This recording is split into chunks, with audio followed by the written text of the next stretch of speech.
Hey folks, Steve here with another all green alike video for you today. In the previous video, we did turns 1 through 3 of the Virginia campaign, and in this video, we're going to do turns 4 through, I don't know, maybe turn 6 or 7. The title of the video will be very clear to you as I start to record this. We'll see how far we get. I think 3 to 4 turns is about the right cadence. We'll certainly get through a lot of the important turns, I suspect, this video and how the rest of the campaign goes may really boil down to what occurs over these next 3 to 4 turns. To quickly summarize what we've accomplished in the first 3 turns is a lot of getting through the special rules around who can move when and how. Kind of reminds me of a Ted Racer game in terms of the special rules of governing who is allowed to move on those first few turns. Those are largely gone. There's still a few remnants of those special rules, mostly having to do with the cautiousness of the Union leader Patterson. Um, but just to kind of talk highlights, due to some over eagerness and positioning of rebel forces, Jackson, who will not receive the name of Stonewall Jackson, may get the nickname of the Dullard Jackson, or Sleeping Jackson might be his nickname in this timeline, because Cadwalader sort of stole a march on him and really whooped him badly. And on top of that, Cadwalader's forces have managed to become only now exhausted. But during those turns where they were fighting, um, even with extended movement, they managed to avoid being disorganized and even losing any manpower. So you almost get the sense of that first division being, I don't know, like an iron division or something. They just did very, very well, managed to avoid taking many losses or any losses themselves. But in the Shenandoah Valley sector, we're going to run up against our limit here, because we can't cross this first yarn line with our Union forces. So really, all the rebels need to do is just pull back. So as soon as they can, Johnston's going to activate, and he's going to pull as many of these guys south below that line as is possible, and really start to vacate those guys towards the railroad south of these positions to try to go help Beauregard. So really, the Shenandoah theater of this campaign is going to start to slow down and not become quite as interesting as it once was, as those forces are going to have plenty of time to not be chased by the Union and try to go get help due to the cautious rules that we have to follow. Over in the, we'll say, more momentous parts of the map and campaign, the areas actually around Manassas Junction, we have seen the rebels very cleanly pull away from the forward positions in Fairfax County, and they are starting to get across Bull Run, and will begin entrenching just as soon as they can at the end of each day, moving forward. Meanwhile, the Union forces are making their advance, and we'll kind of see where they can get to. At this point, I don't think the forces here in Virginia for the Union are going to be able to get any, like, nice, good, like, catch the rebels in motion. It's going to end up being, their success is going to probably hinge very much on flanking around, as they historically did, and maybe getting some forces running up to cut off the rail line of reinforcements. So that's sort of the key thing. Like, the key objective right now of the Shenandoah Union forces is just to maybe try to catch some of Johnston's forces before they cross the do not follow line, and try to hurt them. And then the other option is really, or the other theater here is really to try to advance quickly, try to keep the rebel army separated, and then start to make an effort on Manassas Junction and around Bull Run. So still pretty early, and anything could happen. So we'll see where we get to. As of this turn, a lot more things are kind of coming open for units to activate. So there is a unit that's been way up north, Hunton's Brigade, and or maybe it's a regiment. He can start heading down south. He will probably very likely do that. We also have Holmes, which is way down near Fredericksburg on the south map, which I don't have on camera at the moment. He can start heading north, and then there are an allotment of reinforcements that are going to start to come in. We do have what was functionally the 4th Division that's going to come on, and I'm probably going to use them at least at the beginning to garrison Fairfax and kind of occupy that county so that we can count that as victory points. And then each side has their own additional reinforcements that are going to come in regiment form from for the South, from Richmond, from Washington for the Union. Um, and they'll sort of help fill in gaps, and they will help add manpower to the map for various purposes, whatever we can get them into ultimately. But that's kind of where things are going from here. And yeah, so like I said, it's going to be a bit more straightforward now as those rules start to bleed off. Really, the only special rule that really affects us is those yarn lines of where Patterson's Shenandoah forces can pursue the rebels or not, or how soon can they attack Winchester. So there's going to be a lot more focus over here as we get going, because that's really where the majority of this campaign is going to boil down to. Is these operations. Um, yes. So besides that, now what I do need to do, and I'll just do here, we're going to have a random event. I should also point out that next turn, not this turn, but turn 5 will be the first turn that we need to look at supply. Generally, all these Virginia units are going to be just fine for supply.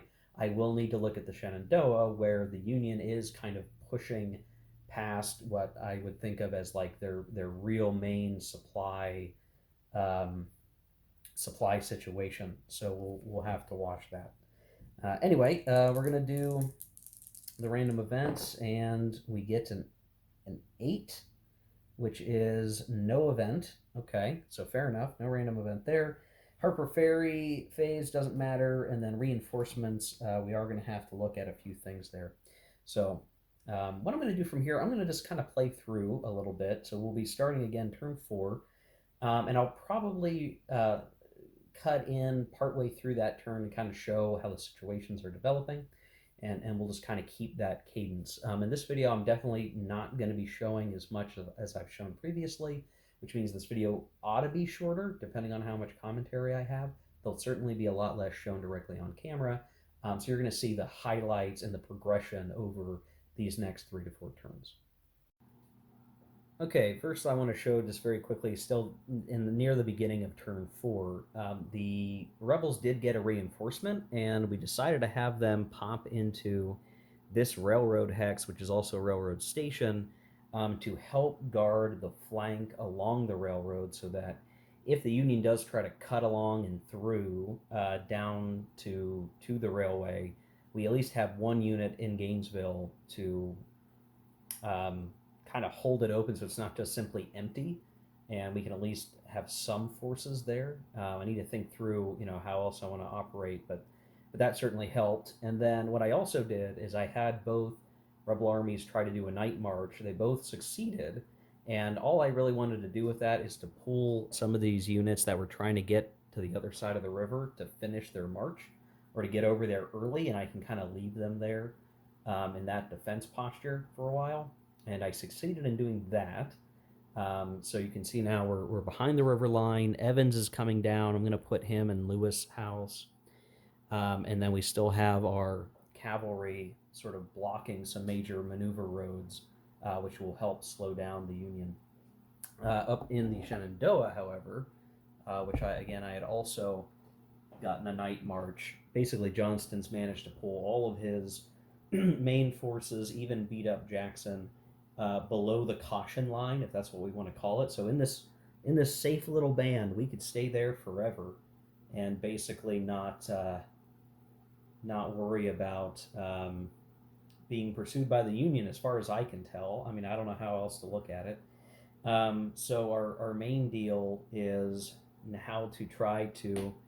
I think what I'll want to do is start bringing these guys down this road, coming down this way, and then coming just off camera angle here to where the railroad stations are and get them shipped down to Manassas Junction.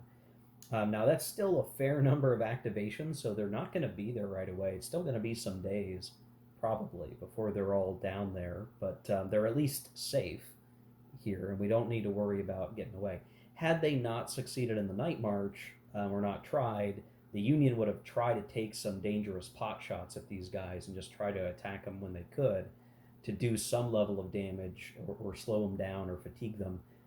But Johnston's made a good night march away, which kind of leaves it to these guys coming back over here eventually attacking Winchester. They still can't do it for a while, unfortunately for them.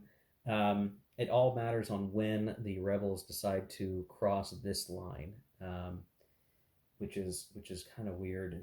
It's interesting to think about, but at some point they're going to have to do it, and it's just how fast do we want to get to Beauregard? Well, pretty fast. So this turn, I suspect, we will cross here, and then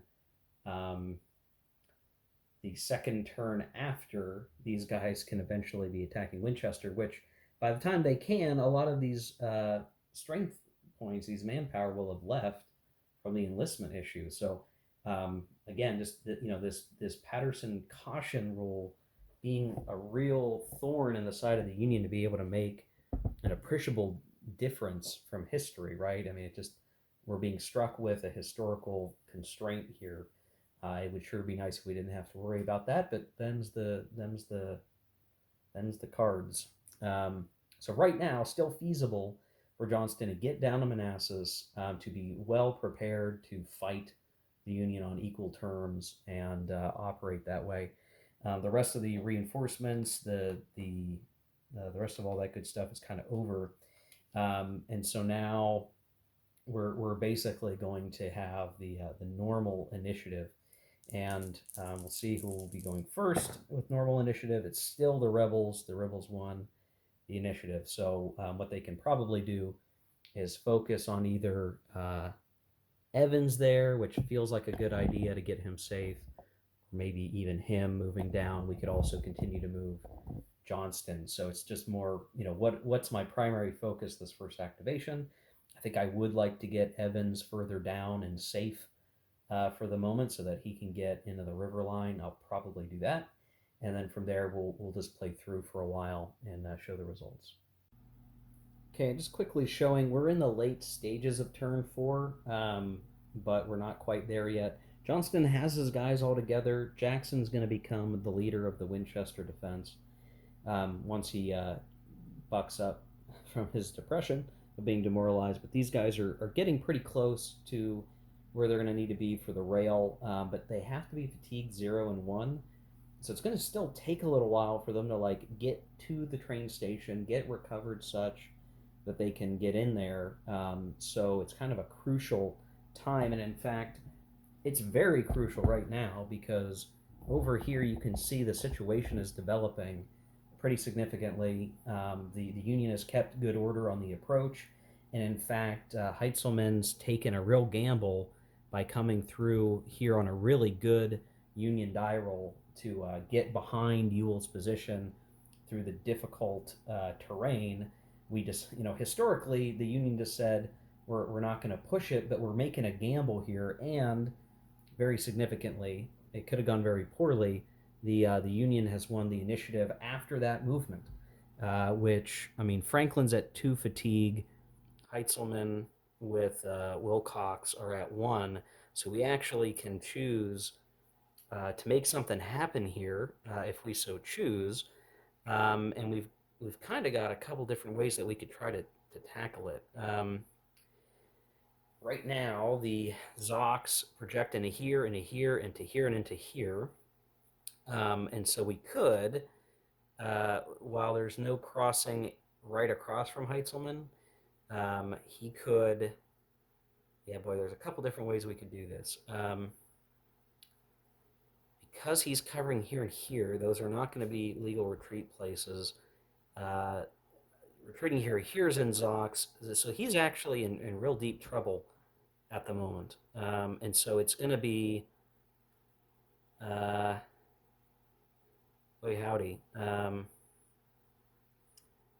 going to have to think on this, guys, but this is a very significant um, die roll, and I'm going to have to think through. Do I want to try to attack? Are we going to start an early battle? It would be very interesting to see Heitzelman get across and then already be behind Beauregard while we try to snake out around here going into the next day. So this is like the late day attempt. Now, the problem for the Union would be pushing this hard on Ewell might mean that Beauregard takes an opportunity to push really hard back. But then, a lot of these Union forces are at two fatigue. So if the rebel line starts to shake on a counterattack, that kind of opens up the door for me to push my Union forces into exhaustion, getting across the river and just chewing up the rebels before Johnston can ever even get close. So, uh, very this is a very important set of roles here. Do we push Franklin into the attack? Um, oof. This is tricky. This is tricky. Let me think on it, and maybe we'll show the aftermath of what I decide to do next.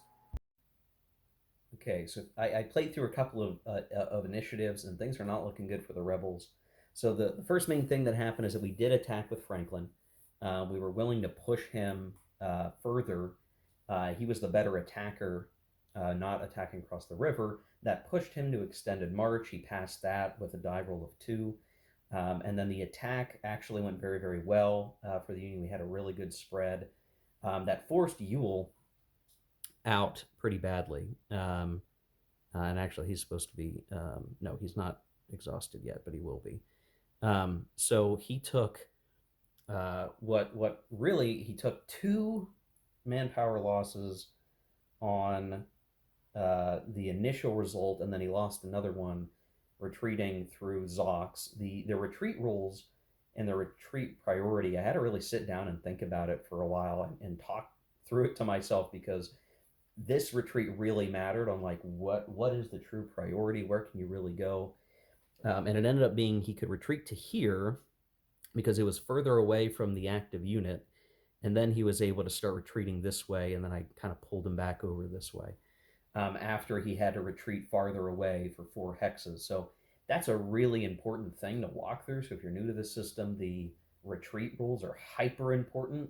Some of the time it's going to be really easy. You can just retreat him on a road away from the enemy if he's not stuck in weird terrain. But as soon as you're stuck in weird terrain and Zocs that kind of overlap in certain areas, you got to be really careful where you're supposed to retreat. And you can very easily like cheat and retreat somewhere that isn't uh, in a place that is higher in the priority list. So you really got to watch that and really kind of know what's going to happen if you force the enemy to retreat. So everybody's clear on that. So he's knocked down a total of 3 manpower. That is a retreat morale cost of 5 for the rebels. So their morale points went up a decent chunk. Um, he is now demoralized. He's going to be exhausted. He's really kind of out of sorts right now. Um, he could still come back and maybe be a thorn in the Union side and try to get things moving again. But right now, he's really not doing good. As a part of that, we took the hex and we were in good shape. The Union got initiative again. I activated Heitzelman, only this time only activating the units that are not, basically Howard and in the brigade he was with. Managed to roll a 6 on movement, and so Heitzelman went 1, 2, 3, 4, 5, and then did a hasty attack on Manassas Junction, which stupidly of me, I only had the heavy artillery there and I didn't have a brigade because I was too busy trying to make sure the river crossings were beginning to get covered by the rebel brigades. And so there wasn't really much strength there. Despite having an artillery disadvantage, Heitzelman had a numerical advantage that managed to eliminate the heavy artillery and caused no real losses to Heitzelman because the spread was pretty good. Again, because the numerical advantage of like 6 manpower to one was a +5, minus the artillery. It was like +4. It was a good roll. Um, so these sort of back to back successes put him in good shape, and then we moved Howard around 1, 2, 3, 4, 5, 6 next to Beauregard here. So if the rebels want to try to move up this way, they're welcome to. But basically, the Union have secured a flank around a little bit here, which puts the rebels in a very tough position, hard to get out of at this point. And then finally, what just occurred was the uh, Union One initiative again, a 6-5 initiative roll in favor of the Union, which allowed Heitzelman to burn the railroad station in Manassas Junction, which also removed the depot. So all that told, Heintzelman's kind of out of gas. Like all of his forces are pretty well and good on using up a lot of their fatigue, which kind of puts them at some disadvantage. They could get pushed out. But the loss of that depot puts a huge amount of pressure now on the rebels with supply issues. Now, the Union, for pushing this far, will probably have some supply issues themselves. But now the rebels are in a really tough spot because you can kind of see now. Well, there's this outflank that's occurring behind their main line. It's going to be hard to squeeze those guys out of there and try to like pull back and figure something else out. Maybe we use him as a distracting force or a pinning force. But then, Tyler's division's working its way out around two. So if the Confederates are not careful, they're going to get bagged. The whole army could get bagged if we're not careful. So they got to start thinking about pulling back, and it might exhaust them to pull back. So I'm already figuring by now, as we're getting to the later stages of turn four, that this whole campaign may be undone for the Confederates at this point. Johnston is still on the other side of the Blue Ridge Mountains, um, and there's still plenty of time before they can get to a railroad station. And by the time they do, the Union is going to be trying really hard to push on the Gainesville Railroad Station, maybe even be sitting in the White Plains if we can like run somebody over here. So there's almost going to be no railroad movement for them at all. And then the Union can keep pushing south and trying to disrupt all these rail lines, which is really going to put the Shenandoah Valley in a bad spot for the rebel cause at this point. So I'm going to keep playing through, but this is a seismic event in this campaign that could lead to an early end of the campaign, where I basically just say there's no way for the rebels to come back from this. Beauregard's going to have to decide: does he do a crash counteroffensive to try to force the Union out of sorts, which they could certainly try to do? That might save them if they can heavily disrupt Heitzelman's division.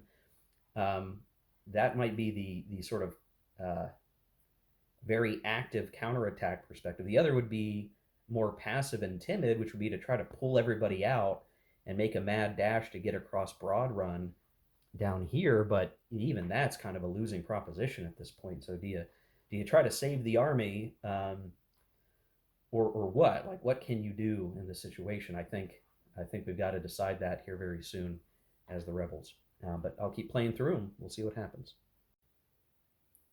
Okay, here where things stand at the end of turn four. I've gone ahead and completed the turn. It it is really interesting to see kind of where things develop in the mad scramble to make something happen one way or the other. And so the whole eastern portion of this fight has the brigades exhausted, jockeying for position and a way to operate. And as it stands right now, um, the Union is solidly anchored in Manassas Junction. There have been now a couple of attempts to uh, try to them push the Union out. The rebels have tried that with a couple different brigade activations and have not been able to dislodge them. Forces have become, generally in this area, disorganized or exhausted. Though in terms of manpower losses, I think we're looking at right now 11 total manpower losses for the rebels, and just I think one. I'm going to have to double check, make sure I'm not miscounting. I can always refer back to the setup to make sure. But I think we've only lost one manpower as the Union, so we've certainly taken some retreats. Um, and in fact, we had Blanker move next to Coke here, or Cock, uh, and was kind of establishing some really nasty Zocs in behind Beauregard. But this brigade managed to push them back over the river and having them run out, basically. And so, as I'm looking through things, um, just double checking a couple things for retreat. So he got pushed back out, basically, but we still have Hunter and Tyler's division operating in good order here. So what may happen is they just kind of swing down now. They don't even have to take as wide of an approach. The hope was on the rebel side, I decided to be aggressive because I feel like that matches the sort of the mindset. The idea was to try to push these guys out, isolate uh, uh, Heitzelman, and still have something of a protected spot here and try to chew these guys up, maybe start to make them retreat and cause a panic. And then, hopefully Johnston can come into Gainesville and try to help out. But as it stands, those attacks just did not make the progress that we needed. Pushing Blinker out was important, um, but it's still really dicey, and we haven't really dislodged the Union position and the crossings over Bull Run that they have here. We could maybe disrupt that with Ewell, but he's still on the track of getting undisorganized, undemoralized, and all that, this, that, and the other. Um, and so we're going to go into this next turn, July 19th, where we're going to count for supply. I need to go read and double check how this is going to operate. What I suspect is going to happen is that these guys are just going to be a little bit too far outside the Union supply. I think the one thing would be we can trace through and go basically through these crossings, uh, and I want to say into Manassas Junction itself. But if they don't, then they're going to have to forage and possibly take some hits. I think the rebels are in probably a pretty deep amount of trouble because without Manassas Junction as their depot, because that got destroyed, they're going to have to count, I guess, back to Fredericksburg. I'm going to have to see what other options they have for counting supply. I think Johnston's forces are fine because they're going to use sort of the west map edge as sort of a supply source, I think is how that works. But not having the supply depot in Manassas Junction any longer is really going to potentially hurt these guys if they can't manage to forage properly. And we still have a number of Union brigades that are in great shape. So things are looking, I think, very bad for the rebel cause at the moment. Um, and that was us sort of making an ahistorical decision as the Union to try to push into this bad terrain, see if we can't find a path to outflank the rebels, and we sort of did that, and that so far is leading to good results. Even if our forces are becoming exhausted over here, we can outlast the rebels without Johnston getting in to help. So those to me are kind of the really critical elements of what's going down right now. Um, so if ideally what happens is the Union, continues to beat up, crush, outflank the rebels. Even if Johnston shows up, maybe he shows up to a very tired Union army and he can start to push them back. But a lot of damage has already been done, and I think that's going to be the sort of the key elements of how the rest of this plays out. So anyway, I'm going to start getting into now turn 5. I'm going to be doing the supply. What I'll do is I'll try to work through all that stuff and let you guys know the significant outcomes and issues that I may have inflicted upon myself by trying to push the Union too far out ahead. We'll figure that out. So let me take care of that.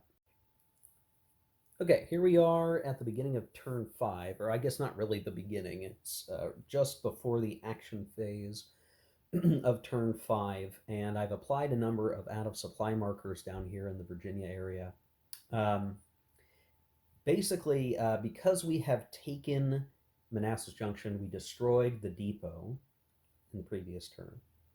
Um, every rebel unit in the vicinity uh, is out of supply, all excepting for uh, Hunton, because of a special rule where he is considered to be in supply the first check.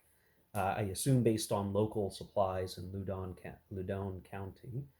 But everybody else is out of supply. So they have all been marked as such. That will have some effects in a couple of days when supply is checked again, though those units have the potential to try to forage in the meantime. So while it kind of looks very bad, I don't have a good sense of just how bad is it yet.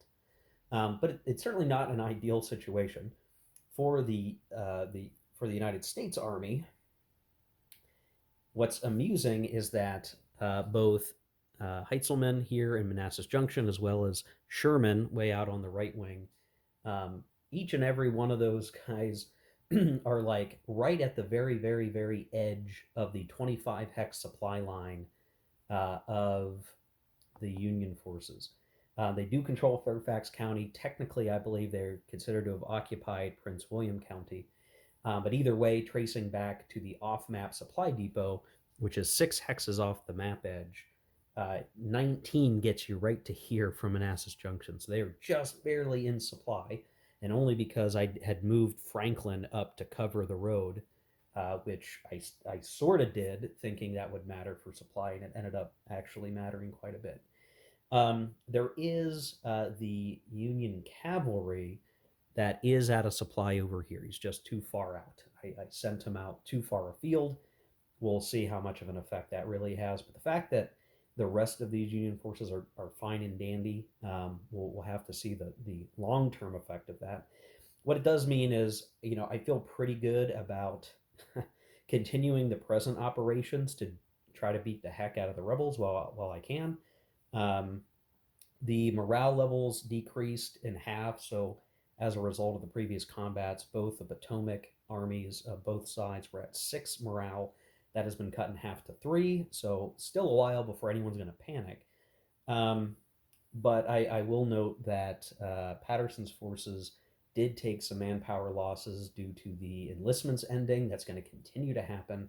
And in fact, all of Patterson's forces, or a majority of them, are actually out of supply as well. They're too far from either Hagerstown or Harper's Ferry, Sandy Hook depot. So they're just a little too far out.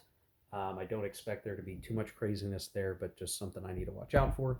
And then Johnston's forces, by special rule, all the rebel forces in that vicinity, at least on this first supply check, are fine for supply. So at least right now, I'm thinking, um, I would much rather be in this position than the reverse, right? I'd much rather have Patterson's forces out of supply than McDowell's, and yeah. So we're gonna get back to it right now. The victory point comparison is very much in the Union favor right now. I want to say, I mean, if I were to just try to calculate it, um, right now, Union, I believe, controls Prince William County. So that's already 17 points. Um, and then I'm just looking at these other cases. We destroyed the depot, so that would be 23 victory points right now if nothing else changed. Um, and then the combat losses differential is another 10. So we'd be at like 33 victory points or more, I'm reasonably confident, and would be a decisive victory. So it's really on the rebels right now to figure out like how do we stop that from happening? Can we regain control of Manassas Junction and get control of the county back? Can we try to deal more manpower losses to the Union to shift that differential? Maybe panic the Union. That may still be in the cards. Um, and then so they would have to dig themselves out of a hole. I don't know how likely that is at this point. So I already on turn 5 of what should be a 14 turn campaign, I suspect we're going to see a Union victory. But you would not you would if you're experienced with the system, this might not surprise you, but the rebel forces on the attack are very potent. That tactics bonus means a lot. And so, under the right circumstances, if the rebels can pull off some decent attacks, they can shift the momentum back in their favor.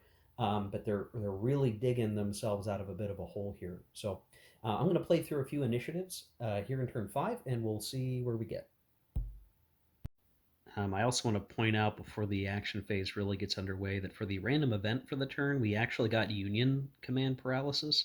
So this could actually hurt quite a bit if the uh, the rebels could get some consistent activations. They could extricate themselves from a tough position or limit the ability of the Union to get some combo moves going. So something else to keep in mind. Here we are, kind of deep into turn 5. Miraculously, the rebels managed to push Heitzelman out of Manassas Junction and retook it. They've been in the process of trying to pull back and pull around the vicinity, understanding that they would only get trapped against the river. The Union forces are plodding along. There have been a number of vicious combats. Um, and right now, the rebel army is halfway to panicking. The Union army is a little less than halfway to panicking after the torrent of activity here. There's definitely going to be exhaustion problems, but what's funny is like Tyler's division here is still methodically approaching around the flank, though they've gotten some pretty low die rolls, so they're just kind of marching slowly. But they're going to be in pretty good shape to deal with whatever comes out of this. I've got some pretty tall stacks. That's mostly status markers for Beauregard in Manassas Junction itself, with several different sets of manpower there, hoping to consolidate towards the end of the turn. But it's really now just trying to hold on to figure out like what else can we do right now, as both sides are starting to get exhausted. What can be achieved? I've got a couple of stray markers out here. What else can be achieved in the day? We still have some tired brigades that we could pull forward. There's still, what's interesting is you kind of get into this state where things start to wind down and you find these units that you haven't really activated much and they are sort of catching up. Johnston is still trying to make his way through Blue Ridge, but their troops are exhausted at this point. Um, I'm thinking he may have them camp in the mountains overnight, just to get rid of some of their fatigue because they're starting to bleed manpower from extended marches. Um, Meanwhile, the Union cavalry here is sitting on the rail line, and at this point, things are just not looking great for the rebels. But I'll keep playing it through, and we'll see where else we might get to here. Okay, here we are at what is functionally the beginning of turn 6. I just want to show the Union position now, solidly over Bull Run, and yet getting actually rebuffed away. And there was some time here where Franklin took some hits here, contributed to some morale loss of the Unions or morale impacts. But so far, things are starting to stabilize. With the rebels in Manassas Junction, they're leveraging the redoubt. They don't have a railroad station there any longer, but they can at least hold the line here. A lot of dicey maneuvers.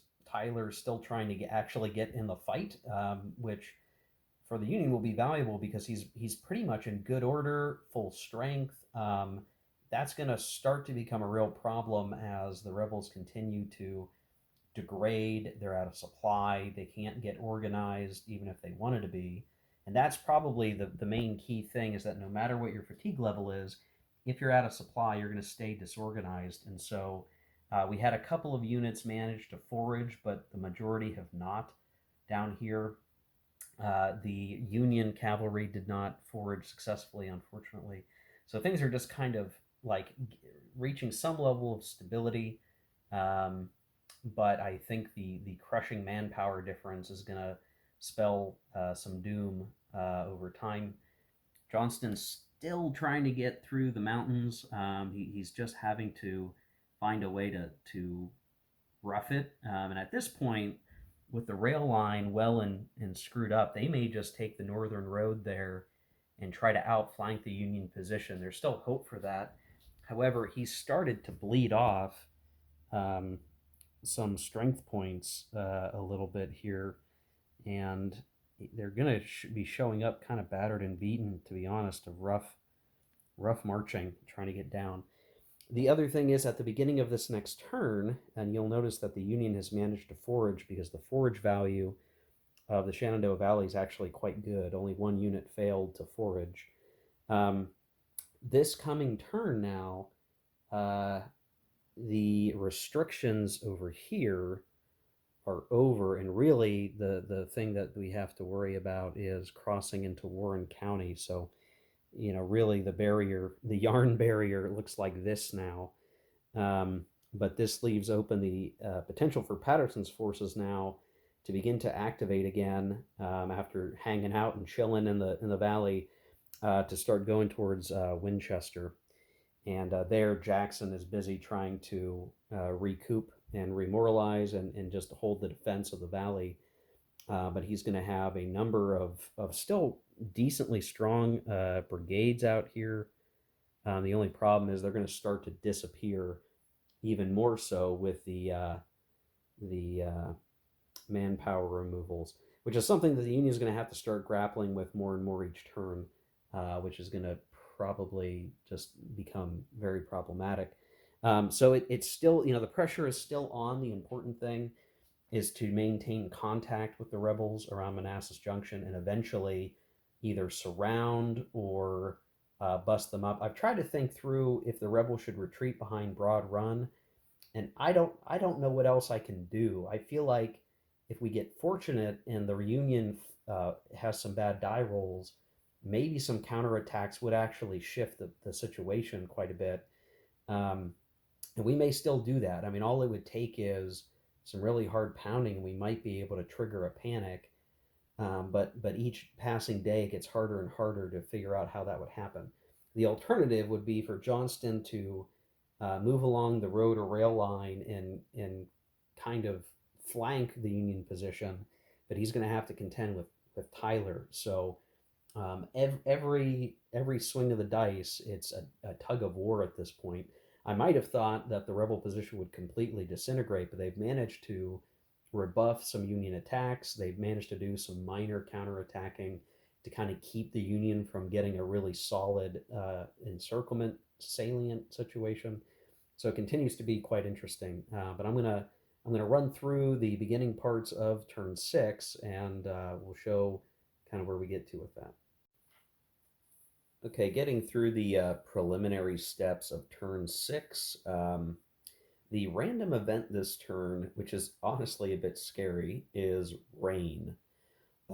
So the main effect of rain is that there will be penalties to attacks, which um, I'm not sure who that hurts the most, because in this given situation, when it's raining, and it's only going to rain for the single turn, unless it comes up again on the turn track later. Um, the minor river that is Cedar Run, the creeks are affected in some ways too, related to combat, but at least the river there, Cedar Run, as well as Bull Run, Broad Run, those are all considered minor rivers, at least in the area of operations that it really matters. Um, And it means that the fords, which are the majority of the crossings here, all excepting for Stones Bridge and uh, the Bull Run Bridge, those are fords. But now those fords cannot be used for movement. So if I want to get, so for Tyler's division, that's no big deal. For Blanker, he can come down this way if he wants to. But what that makes it tricky is if there's a retreat required on the Union, if they can't retreat directly towards that bridge, they're in deep, deep trouble. And I'm not sure how that's going to go. And so that's why I said, with the rain affecting combat and the attacker suffering some penalties in the rain, what does that do? Well, it makes it a little bit harder for the rebels to counterattack if they choose to do so, but their reward for doing so um, could very well mean that entire Union divisions are I don't know, I guess forced to surrender. I don't know what happens if they can't retreat properly. How banged up are they going to be? It's really kind of hard to tell. Now, looking at the map situation over here, I don't see a lot of obvious areas where a unit would be in deep deep trouble. Heitzelman's probably the best example of that. If someone came at him from here, like that angle from the southwest, um, but I don't even know that I have enough rebel manpower to really force the issue. I mean, he has 6 manpower, 4 combat strength.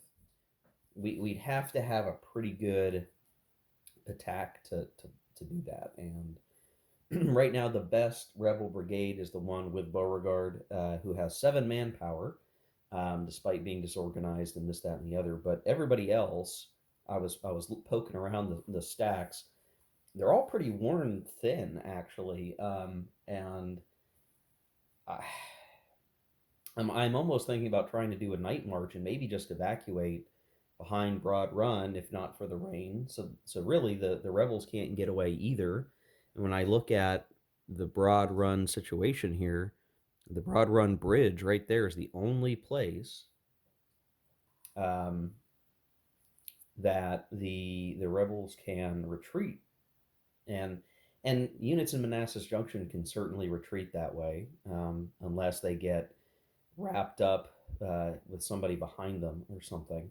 So it's kind of this weird situation. Like, hey, the big fighting is actually between two rivers with limited crossings in the rain. Um, so there's an incentive to attack. If you can push the other side into the river, that could spell doom for many units. I think if I'm reading the rules right on rain, and that you can't ford minor rivers during a rain turn, but the penalties are such that it makes it really hard to succeed in doing that thing. So high risk, high reward, and I would even say that um, the ability to take on risk right now is much higher for the Union, generally speaking.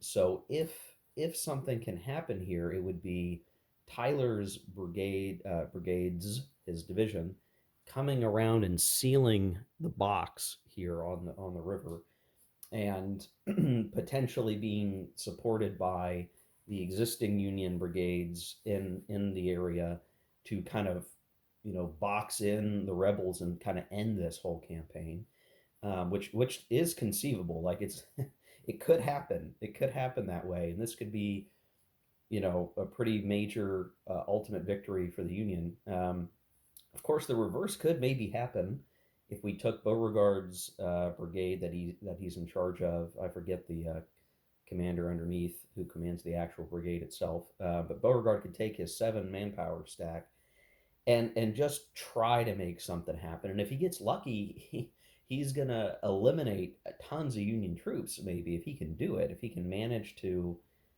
make something happen. It's just that in addition to the combat malices, we also have movement penalties. So it's going to be hard to get moving. It's just where is there a potential for a solid, impactful attack? And I, it'll be up to the dice, I guess, to decide in terms of initiative.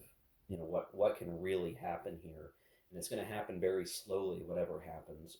So we could see a um, pretty dramatic loss on the Union situation. I'll also point out that right now the cavalry of the rebels right here, Radford, is kind of stuck on the river already, and that could be the place where this all starts to unravel, where the Union moves forward and just starts cracking down that river line until there's nowhere left to go for the rebels. And is there any benefit to trying to just get out and cross the Broad Run River, get behind the river line, kind of hold there, be safe, wait for Johnston to get down, in which case it would still be a very likely Union victory, um, all based on the fact that the Union would have control of Manassas Junction and Prince William County. So it's just a very difficult situation. Hard to know the best thing to do in this case. I suspect it should be like pull back and maybe have an opportunity for um, counterattacks later. But even if Johnston comes down to Broad Run, like by the time that's all happening, like the Union probably would be well in control of Prince William County, would have um, very likely have like set up their own defenses to protect the Broad Run River, and like they've largely succeeded in what they needed to achieve for the campaign. That they can just kind of sit, entrench, and recover to victory, given their manpower advantage, and that's even accounting for the potential enlistments. So I don't know what's the right thing to do. What at this point, what would we try to do? Maybe a really good general would pull behind the river and not risk losing his entire army. So maybe that's what we'll try to do. Maybe, maybe. All right, here we are at the end of what is functionally the end of turn 6, and I think we'll call the video here, and we'll start looking to the next video for turn 7. Basically, I mean, however you want to cut it, the Battle of First Bull Run, or however you want to name it here, um, I would generally declare being a Union, like the battle itself, the day of battle, could largely be seen as a Union victory, if only because they have held the field. So, making the crossing, winning a number of battles, though back and forth, but I've decided to pull out of that pocket there, because it could have gone badly if we let it, and the rebels ended up with a huge number of consecutive initiatives, and I used that to pull everybody back across the river.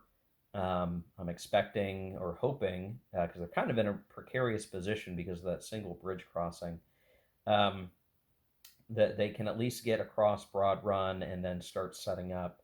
But because of the movement, they've not been able to rest. Where the Union forces are now basically returning to organized form. They're no longer exhausted. They largely rested, except for a few units that were not as tired as the rest, and they moved to occupy Manassas Junction. Um, and even still, Johnston's forces are now feeling fresh, but they're still very far away at this point. And the rain didn't help matters either, really slowing things down. So I don't know. I feel like I'm making some mistakes as the rebels somewhere along the way. Maybe I should have just attacked. It was very likely the whole army might have been destroyed, so I didn't want to do that. But the situation as it stands is not good. So this is definitely going to be a Union victory for the campaign. I don't think there's any way to avoid that event now. Up here, Patterson's forces are really just moving slowly towards Winchester now that they can. Nothing really special about that going on, just the progression to get there, though they're going to keep losing manpower until, I don't know what. Like, it might get to the point where we don't even attack Winchester because we don't have the men to do it. Um, but still, with control of Fairfax County, with control of Prince William County, and it not being very likely to change, This is going to look more and more like a Union victory, but I'm willing to play through a few more turns, which we'll cover in the next video. That will probably be the last one, because I suspect by the time we get through the next few turns, the campaign will not really need to be played much further than this. Now, there's still a number of Richmond reinforcements that could come onto the board that will kind of help replenish with fresh men these rebel forces. Johnston has still not yet made a dramatic entrance for the great battle. He has been waylaid and slowed down, and he's just not getting to where he needs to be. He was losing some manpower to try to make up ground, and I'm trying to be cautious of that. But really, the rail line is cut at the moment, and um, at this point, I almost wonder should Johnston go back north and try to defeat the Union forces. But I don't know that there's enough time for that to really make much sense. I'm kind of torn here what to do. Is there anything that can be done with Johnston's forces at this point? Again, he could try to go back north. I'm trying to think through what's the repercussions of that. Does that do anything? Does hurting one of the Union armies that badly make any sort of difference at this point? And would there be enough turns or movement to try to capture some areas of Maryland? It's really hard to say. I'm not sure it's going to be worthwhile to try it, but the rebels are kind of putting it into an impossible position at the moment. Um, in large part, again, because we dared to enter the woods, and in this alternate timeline, we would, probably call, if we needed a fancy name to name a game or book, it'd be like Into the Woods, before the other cases of going into the woods. I don't know. Anyway, yeah, that's going to do it for this video. We'll pick up in the next one and see kind of where the campaign leads us to. I can for sure say, just because I know folks will mention it, I have probably misplayed the rebel position somehow. Somewhere along the way, I made a mistake. I didn't move a unit somewhere that I should have, and it's just sort of started to collapse from here. Maybe I should have been force marching Johnston's forces even harder, at the sacrifice of maybe some manpower. Um, I don't know. Maybe it was just the Union's good movement die rolls put them in a position to capitalize, and I pushed with the Union at the right time. So maybe I need to reverse it and say, maybe I'm not playing the rebels optimally, but I'm playing the Union optimally. I don't know. That could be a factor too. But I'm still having a good time, and that's a goodness. So, all right. See you in the next one, guys. Take care. Keep gaming.